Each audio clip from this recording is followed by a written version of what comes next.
Doctor Baba Saheb Ambedkar open university.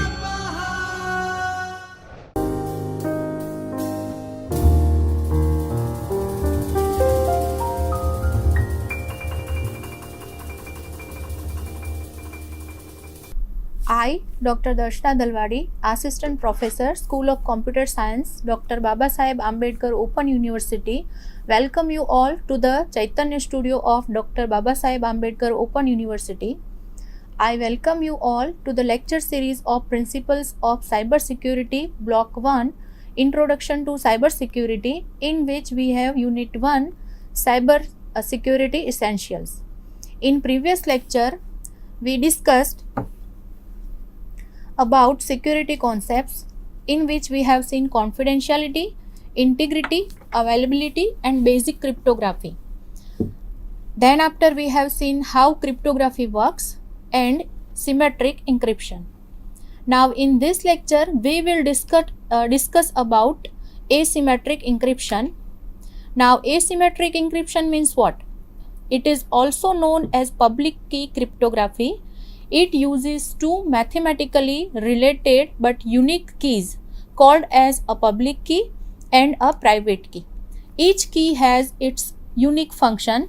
The public key is used to encrypt the data and the private key is used to decrypt the data. It is computationally infeasible to obtain the private key from the public key. It's primarily used for the authentication, non-repudiation and key exchange.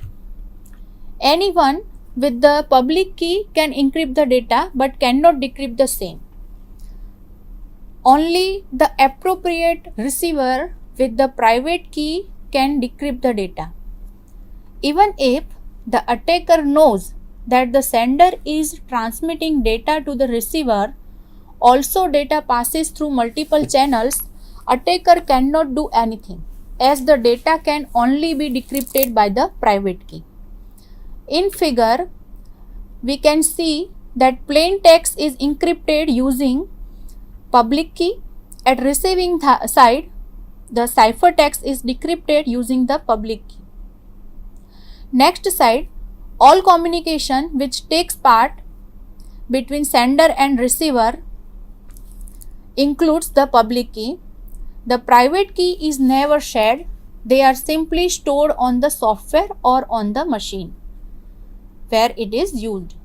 Some of the examples of the public key crypto systems are Al-Gamal, named after its inventor Tahir Al-Gamal, RSA, Ron Rivest, Eddie Samir, Leonard Edelman, which is most widely used even in current times. Next one we have, that is Diffie-Hellman. Next we will learn about hash function. Cryptographic hash functions are a mathematical algorithm that take the input of the arbitrary size of data and generates the fixed length hash value or message digest, or simply we can say digest. And they are also designed to be the one-way functions. This means they are not reversible in nature. Here in figure we can see that different inputs we get for different message digest. There are few properties of the hash function which are mentioned below, due to which they are still widely used in different information security applications. It is deterministic, which means it will always give the same hash value for the same input message. Computing hash value of the message is faster. It is infeasible to generate the same message from the hash value. Even a very small message change in the message will change the hash value completely. It is infeasible to find two different messages with the same hash value. Due to such properties, they are widely used for digital signatures, message authentication, code indexing data in the hash table, fingerprinting, finding duplicate data, checksums to identify any modifications in data. Now we will see some commonly used hash algorithms. First one we have, that is message digest MD. It is a byte oriented algorithm that produces a 128-bit hash value from an arbitrary length message. There are various versions of these algorithms right now present as MD2 RFC1391, MD2 RFC1319, MD4 RFC1320, MD5 1321. MD5 is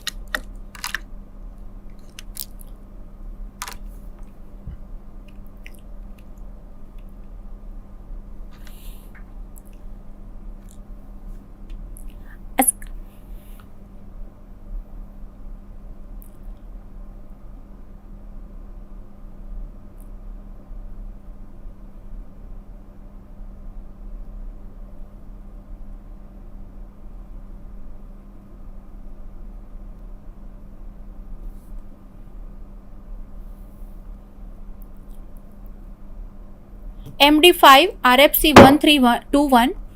MD5 is the third message digest algorithm after MD3 and MD4, which processes data in 512-bit blocks, which is broken down into 16 words composed of 32-bit each. The output from MD5 is 128-bit message digest value.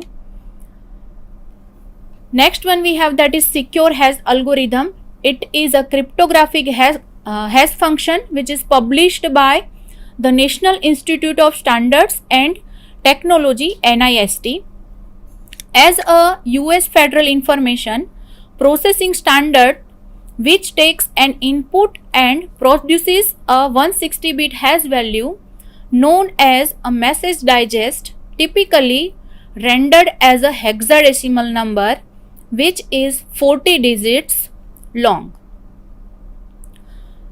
It works by transforming the data using a hash function, an algorithm that consists of bitwise operations, modular additions and compression functions. There are a series of algorithms exist such as SHA-1, SHA-2, SHA-3. Apart from this, there are other well-known hash functions which exist and are used such as RIPEMD, RIPEMD Whirlpool. There are several issues which exist with the public key crypto systems. One of them is the man-in-the-middle attack. In this attack, someone tries to fake the key with user ID and name and try to pretend to be the same person which he or she is not, and as a result the data is encrypted with the attacker's key. It is vital to know that the public key to which you are encrypting the data is the actual key of the intended recipient and not a forged one. To overcome this, digital certificates has been introduced, which will ensure that whether a public key truly belongs to the actual owner or not. It acts much like a physical certificate. Digital certificate consists of three things: a public key, certificate information, means the identity information about the user, and one or more digital signatures. Next we have public key infrastructure, PKI. It is a combination of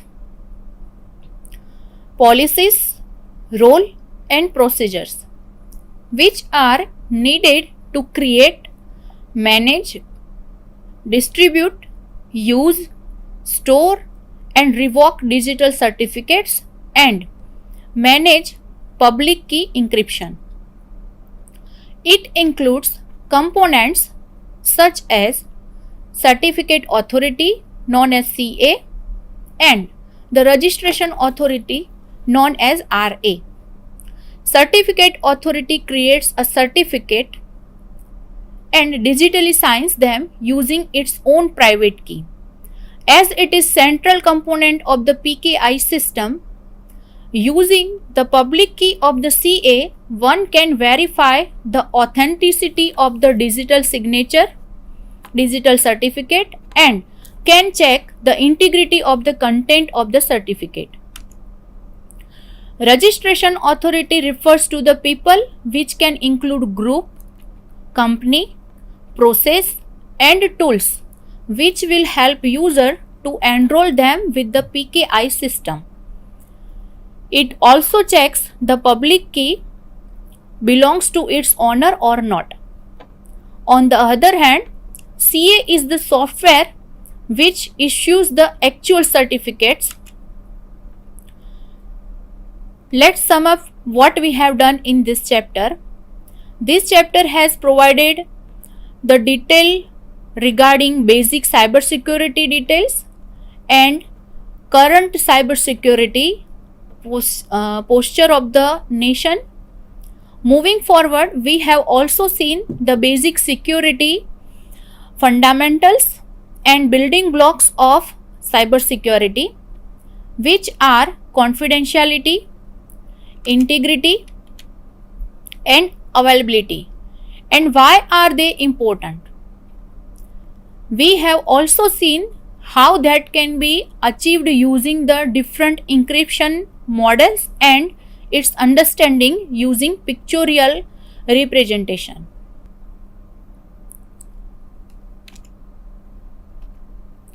Now see, in hash functions, we can see here we are having one figurative representation in which we can see that we are having one input, one cryptographic hash function is applied on that input, and after that we are getting message digest or simply digest. There are few properties of the hash functions which are mentioned below, due to which they are still widely used in a different information security application. Now see here, if we are having the input as Fox, and we are applying cryptographic hash function to it, then as a digest we have DFCD 3454BBEA 788A 751A 696C 24D9 7009 CA992D17. Now we may not get what actually it is. As we have seen, it will be in hexadecimal numbers. So whatever we are getting in digest is hexadecimal number, that is the converted form of input after applying the hash function. Now this is for Fox. Now suppose we are having the input message as the red fox jumps over the blue dog. On that we are applying different cryptographic hash function, then the digest which we are getting will be different. As compared to Fox, we are having different message digest here for the input the red fox jumps over the blue dog. Now length is same for both, for input Fox as well as for input red fox jumps over the blue dog. The length of message digest is same. Here you can see, as we have seen here, it will be of 40 keys, which will be divided into 16-bit blocks. Next message we have, that is red fox jumps over the blue dog. Here you can see the message is same, but the hash function which we are having may be different. So for that we are getting different message digest. Again we are having the red fox jumps over the blue dog. Input is this, cryptographic hash function is different, then the digest we are getting is different. So this is how we are having hash functions, in which we are giving some input, applying some logic that is called as the hash functions. As a result, we are getting the message digest. Now, it is deterministic. Hash functions are deterministic, which means it will always give the same hash value for the same input message. Here you can see if you are having Fox and the hash function which you are using is first hash, suppose let's say we are taking as a SHA1, then the digest will be here whatever written, suppose we are getting that digest. Again suppose we are taking input as Fox and we are applying SHA1, then same digest we will get. So we can say it is deterministic. Its computing hash value of the hash message is faster. It is infeasible to generate the same message from the hash value. Even a small change in the message will change the hash value completely. Now here you can see, here first one we are having that is Fox. Input message we have, that is Fox. For that the message digest is this one, what is written over there. Then in second input we are giving the red fox jumps over the blue dog. Message is changed. We are applying hash function on it. Then the message digest we are getting is different than the first one. Here you can see, for Fox what digest we have. For red fox jumps over the blue dog, we are having different digest. So this is what, even a very small change in the message will change the hash value completely. Suppose here instead of having the whole sentence, the red fox jumps over the blue dog, I am not having such type of message, but instead of that, suppose I just have red fox, then my message digest will be different compared to the input message Fox. Then it is infeasible to find two different messages for the same hash value. Due to such properties, they are widely used for digital signatures, message authentication code, that is MAC, indexing data in the hash table, fingerprinting, finding duplicate data, checksums to identify any modification in data. Hash algorithms which are commonly used in today are message digest, called as the MD algorithm. It is a byte oriented algorithm that produces a 128-bit hash value from an arbitrary length message. There are various versions of this algorithm.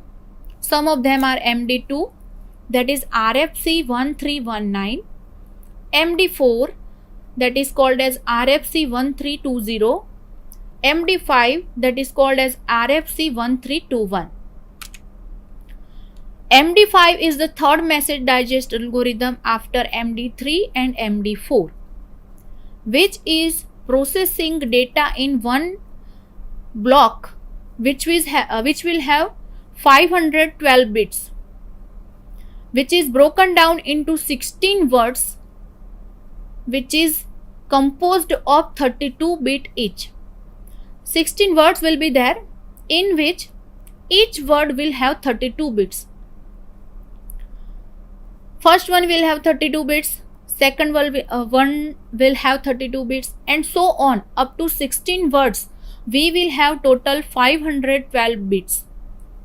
The output from MD5 is 128-bit message digest value.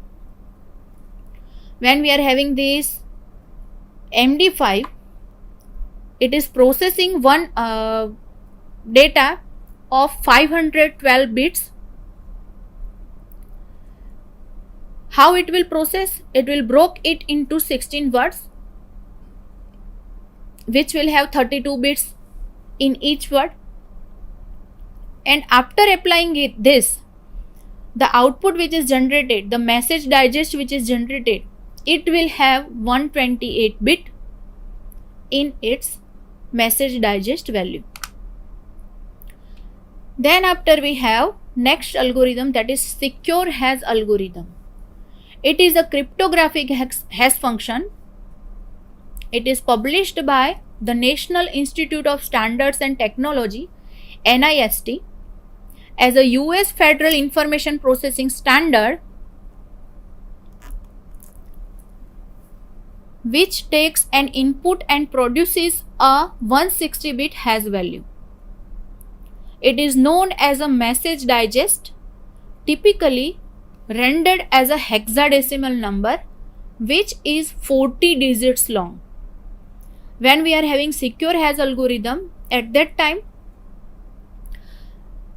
it is taking input and after receiving the input, it is producing 160-bit hash value.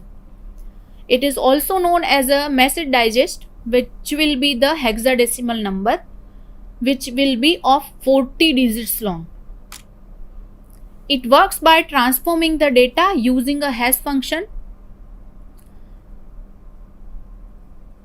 It is an algorithm that is consisting of bitwise operations, modular additions, and compression functions.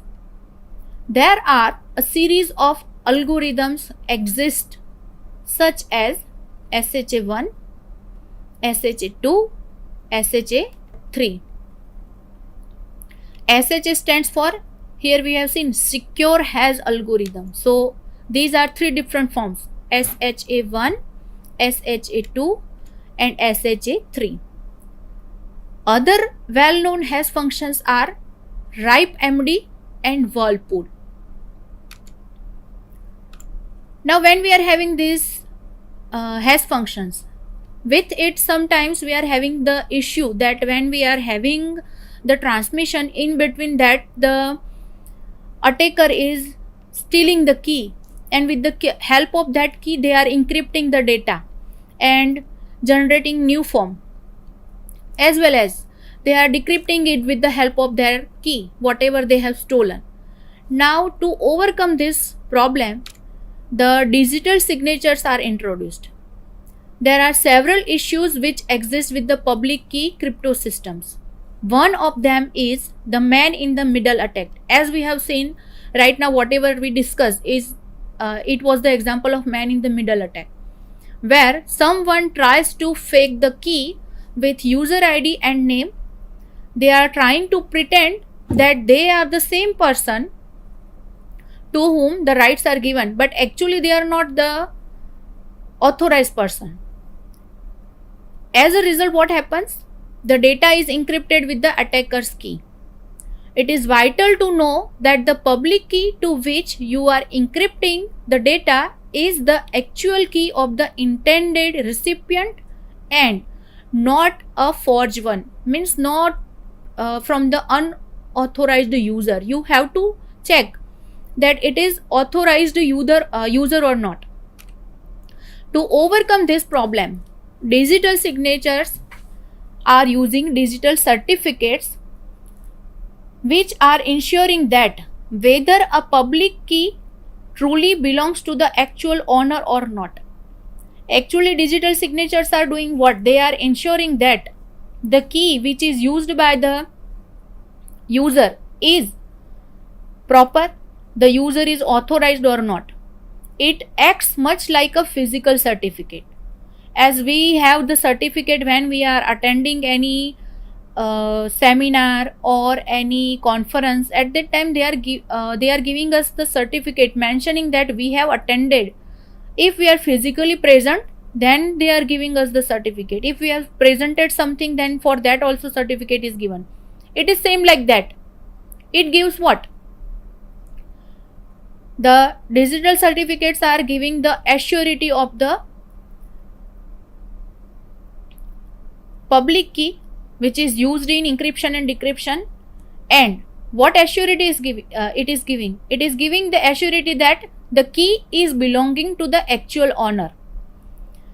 Digital certificates consist of three things: a public key, certificate information, that is the identity information about the user, and one or more digital signatures. Now Next thing we have, that is public key infrastructure, PKI. Now, PKI is a combination of policies, role and procedures. Where we need PKI. PKI are needed to create, manage, distribute, use, store and revoke digital certificates and manage public key encryption. If you want to have digital certificates and you want to manage public key encryption, then you need PKI, which is a combination of policies, role and procedures. And for creating, managing, distributing, using, storing digital certificates and public key encryption, you need this PKI. It includes components like certificate authority and the registration authority. Certificate authority is CA and registration authority is RA. Certificate authority creates a certificate and digitally signs them using its own private key. As it is the central component of the PKI system, it is having the rights to create a certificate and digitally signing it using its own private key. Using the public key of the CA, one can verify the authenticity of the digital certificate and can check the integrity of the content of the certificate. What one can do with the help of public key of the CA? If one person is having the public key of certificate authority, then they can verify the authenticity of the digital certificates, as well as they can check whether the content of the certificate are proper or not. They can check the integrity of the certificate content. Then registration authority refers to the people, which can include group, company, process and tools which will help users to enroll them with the PKI system. It also checks the public key belongs to its owner or not. On the other hand, CA is the software which uses the actual certificates. Now in this chapter, what we have learned? In this chapter, we have seen the details regarding the basic cybersecurity details and current cybersecurity postures of the nation. Moving forward, we have also seen the basic security fundamentals and building blocks of the cybersecurity, which are confidentiality, integrity and availability, and why they are important. Also, how that can be achieved using the different encryption models and its understanding using pictorial representation. This is what we have learned in this chapter. Now next thing we will discuss in next lecture. Right now we have seen the unit 1 of block 1. Next we will have unit 2 of block 1. So thank you for today.